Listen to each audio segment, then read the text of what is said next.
সালামুন আলাইকুম।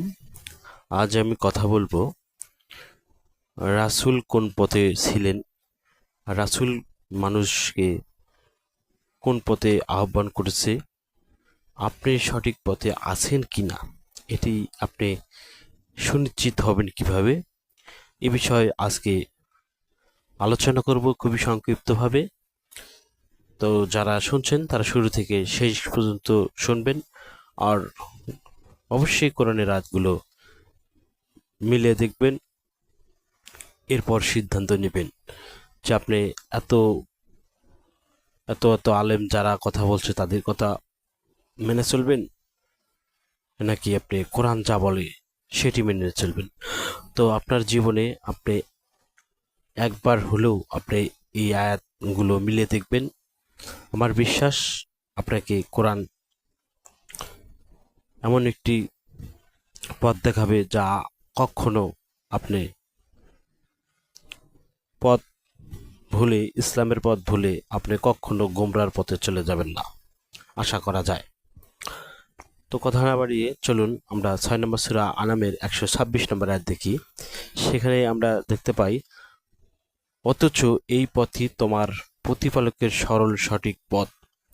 এখানে খুবই গভীরভাবে আপনি যদি লক্ষ্য করে দেখেন তাহলে দেখতে পাবেন যে এখানে বলা হচ্ছে অথচ এই পথই হচ্ছে তোমাদের প্রতিপালকের সরল সঠিক পথ। এটি কে বলছে? রাসূলুল্লাহ বলছে যে অথচ এই পথই তোমাদের প্রতিপালকের সরল পথ, যে তোমাদের প্রতিপালকের সরল সঠিক পথ। এই কথা তো আর স্বয়ং আল্লাহ নিজে এসে কোনো মানুষকে বলেনি।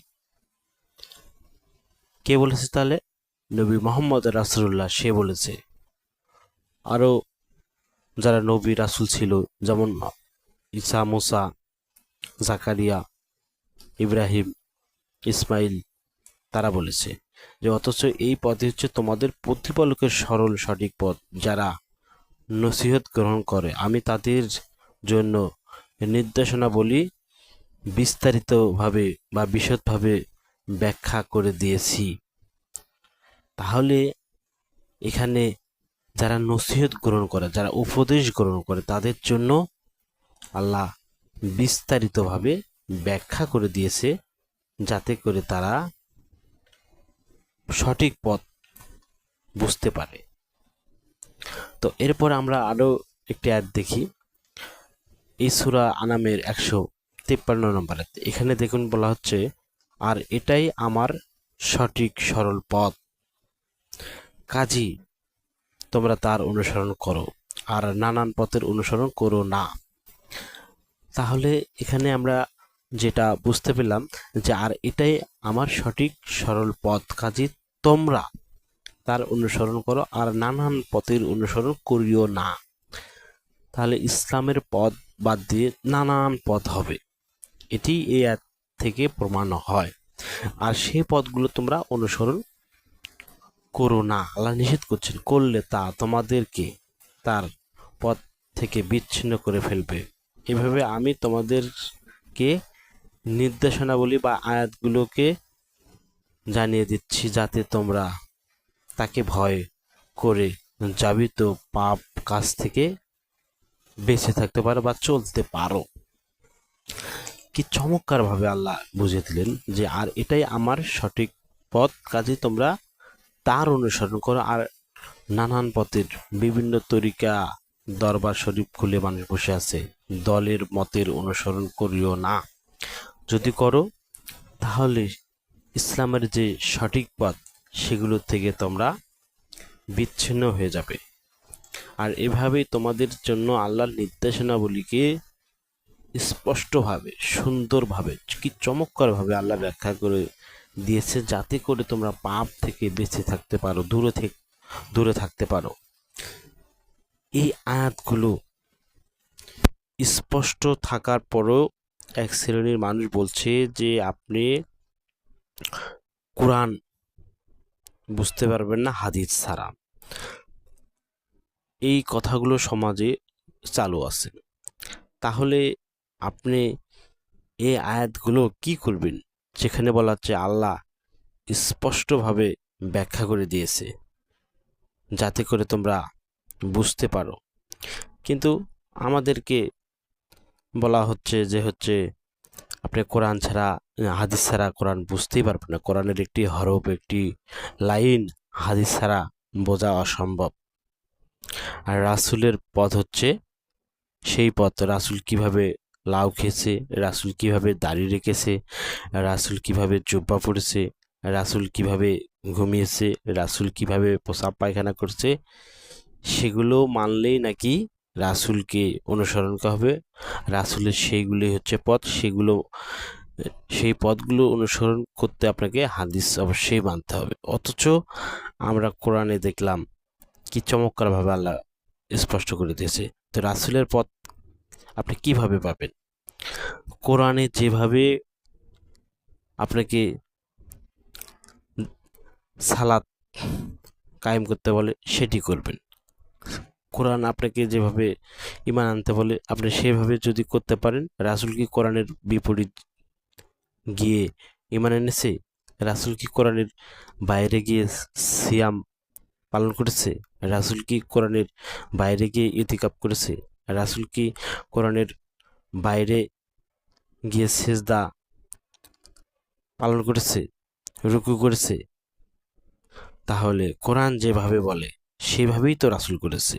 রাসূল তো এর বিপরীত যেতেই পারে না। আর তার সঙ্গী সাথীরা কি করছে? আমরা সূরা ইউসুফের যদি 108 নম্বর আয়াত দেখি, সেখানে দেখুন কি বলা হচ্ছে।